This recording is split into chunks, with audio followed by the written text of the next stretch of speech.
Ever met someone who had all the tools to succeed, but still chose to wreck everything? That's Ahaz.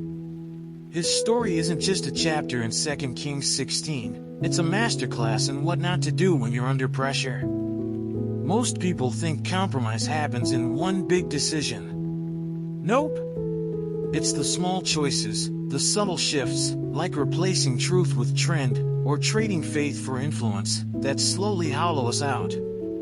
And here's the kicker. While God was ready to show up in power, Ahaz was too busy copying altars from foreign gods to even notice. If you've ever felt like the world is pressuring you to bend your values just to survive, keep watching. The Bible doesn't just explain Ahaz's failure, it reveals how to avoid repeating it, and how to rebuild when everything's gone sideways. Then, let's read the chapter together. In the 17th year of Pekah son of Remaliah, Ahaz son of Jotham king of Judah began to reign. Ahaz was 20 years old when he became king, and he reigned in Jerusalem 16 years.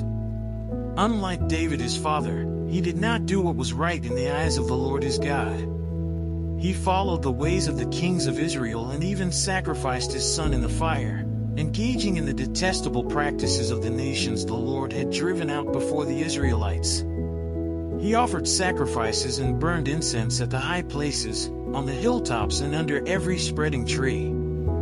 Then Rezin king of Aram and Pekah son of Remaliah king of Israel marched up to fight against Jerusalem and besieged Ahaz, but they could not overpower him. At that time, Rezin king of Aram recovered Elath for Aram by driving out the people of Judah.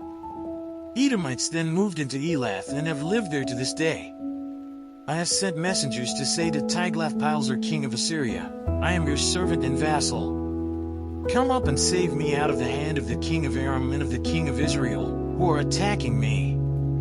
And Ahaz took the silver and gold found in the temple of the Lord and in the treasuries of the royal palace and sent it as a gift to the king of Assyria.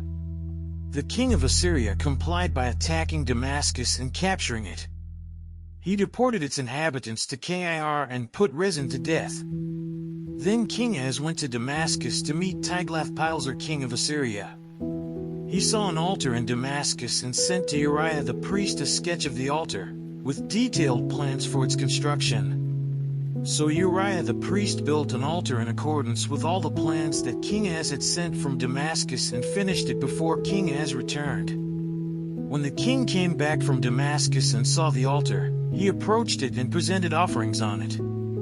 He offered up his burnt offering and grain offering, poured out his drink offering, and splashed the blood of his fellowship offerings against the altar. As for the bronze altar that stood before the Lord, he brought it from the front of the temple, from between the new altar and the temple of the Lord, and put it on the north side of the new altar.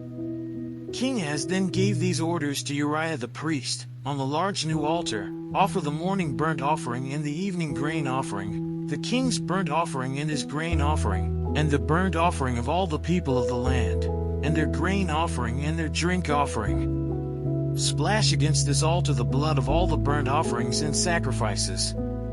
But I will use the bronze altar for seeking guidance. And Uriah the priest did just as King Ahaz had ordered. King Ahaz cut off the side panels and removed the basins from the movable stands. He removed the sea from the bronze bowls that supported it and set it on a stone base. He took away the Sabbath canopy that had been built at the temple and removed the royal entryway outside the temple of the Lord, in deference to the king of Assyria.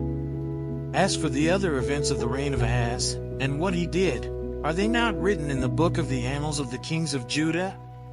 Ahaz rested with his ancestors and was buried with them in the city of David. And Hezekiah his son succeeded him as king. Let's say a quick prayer to thank the Lord for his mercy. God, thank you for this time. Seriously, thank you for opening my eyes through Ahaz's story.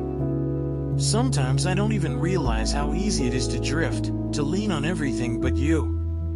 But you're patient. You teach, you warn, and you always make a way back. Help me not just to know what's right, but to actually live it. Give me the courage to stand firm, even when it's uncomfortable. I need you in every decision, every moment. Stay close. Amen. So, what about you?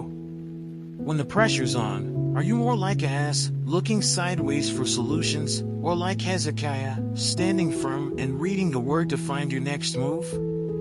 The Bible isn't just an ancient book we read to explain history, it's a mirror. And 2 Kings 16 holds up that mirror with uncomfortable clarity. What altars have you built that God never asked for? What compromises have you made, hoping they'd fix the situation, only to feel more distant from the truth?